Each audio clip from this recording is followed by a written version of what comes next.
All right.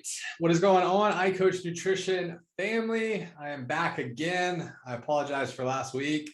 I got this insanely bad stomach virus that literally just took me completely out. I ended up having to cancel my whole entire week. So therefore, no production there on the podcast side of things. But we're back this week. We're feeling better. Actually back to 100% here now with Monday. But yeah, again, appreciate your understanding and excited to bring y'all 2 more podcasts here this week. So today's podcast, what we're going to be diving into, kind of coming off of that intermittent fasting podcast that I did for weight loss, we're going to be talking about another very popular diet in today's culture, which is the keto diet or the ketogenic diet.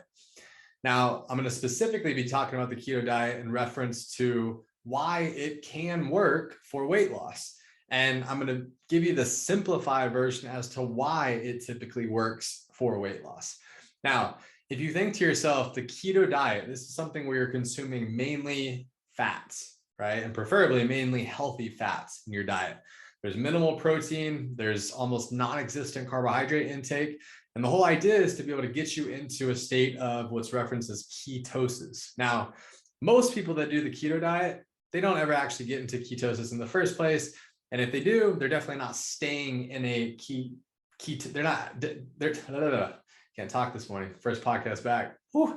They're typically not staying in ketosis going through it, right? And so what's happening is for most people that start to do the keto diet, what's happening here is it's another game of calorie reduction that's bringing them into a calorie deficit, right? Think about it. If you're sitting here consuming a normal American diet, right, where carbohydrates are probably the most consumed out of the 3 macronutrients. Remember, macros, proteins, fats, carbohydrates. This is just a simple, a complex word, if you will. Macros, macronutrients. This is just a word that essentially means, hey, these are the foods or the food groups that we're consuming that make up our total calories for the day. Okay. So if I'm somebody that's consuming most of my calories from carbohydrates, which this is most people, and now all of a sudden I say that I'm going to do the keto diet, where now I'm going to stop eating carbs. I'm going to start eliminating carbs. I'm going to say carbs are bad, right? Or I'm going to avoid them completely. Even if you just minimize them, right? Now all of a sudden you're reducing your overall calories significantly, which is now bringing you into a calorie deficit. And this is what is eliciting weight loss, right? Any diet, right, that puts you into a calorie deficit, that's what's going to typically make you lose weight, right? Make you lose body fat. Now, the reality of it is, though, is that you don't have to cut carbs out. You don't have to avoid carbs. You don't have to minimize carbs. And in fact, I wouldn't recommend it because carbohydrates are the preferred energy source for both your brain and for your muscles. Right? So why would you want to eliminate that from your diet? Why would you want to minimize that from your diet? Now, there's specific medical applications here. There's specific types of people, specific type of populations that can benefit from a ketogenic diet. But again, from a sustainability standpoint, from an adherence standpoint, it's one of the hardest diets to actually follow long-term. It's so easy to fall out of ketosis. And going back to those medical benefits or those special population benefits, you're only reaping those benefits if you're actually in ketosis. And again, it's so easy to come out of ketosis, to fall out of ketosis. So with that being said, can keto work for weight loss? Does it typically work for weight loss, at least in the beginning, in the short term, not necessarily the long term? Yes, it does.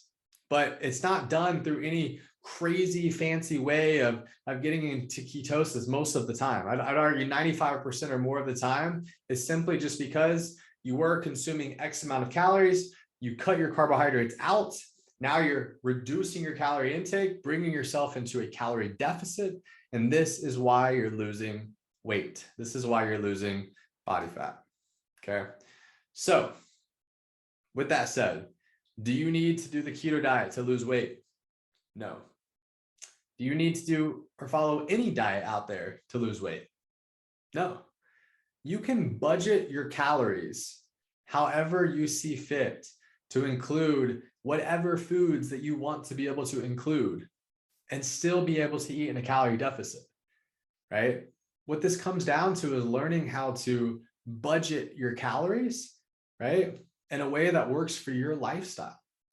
And this is what I help all of my clients at iCoach Nutrition to do, right? We don't eliminate complete food groups, right? We don't say carbs are bad or fat is bad or protein is bad. Don't eat this, don't eat that, right? I help my clients to be able to build out their nutrition to fit into their lifestyle so that they can eat anything and everything that they want to eat, right? Obviously, we want to be consuming the majority of our food, right, as whole foods, as healthy foods, right? We don't want to be eating a bunch of processed food and eating fast food and restaurant food all the time. We want to be cooking the majority of our own food. We want to be eating majority of our nutrition from whole foods and healthy, nutritious foods. But all of us like to have, whatever, margaritas or, tacos or wine or pizza or whatever it is, right? Everybody has these things that they want and they want to enjoy. And the second that I tell you that you're not allowed to have this, or that's bad, or don't eat this, or don't eat that, well, now all of a sudden, from a psychological standpoint, you're going to want that more. You're going to crave that more, right?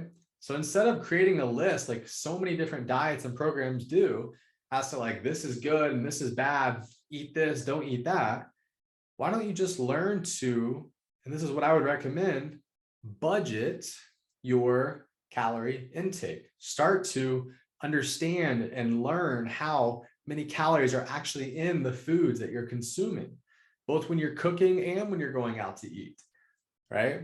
Start to learn how to track your food into an app like MyFitnessPal or Chronometer, right? And start to build awareness around how many calories you're actually consuming on a daily basis so that you can actually understand the science of weight loss, right? The science of weight maintenance and the science of weight gain, right? Because as soon as you understand this, it's really no different than finances, right?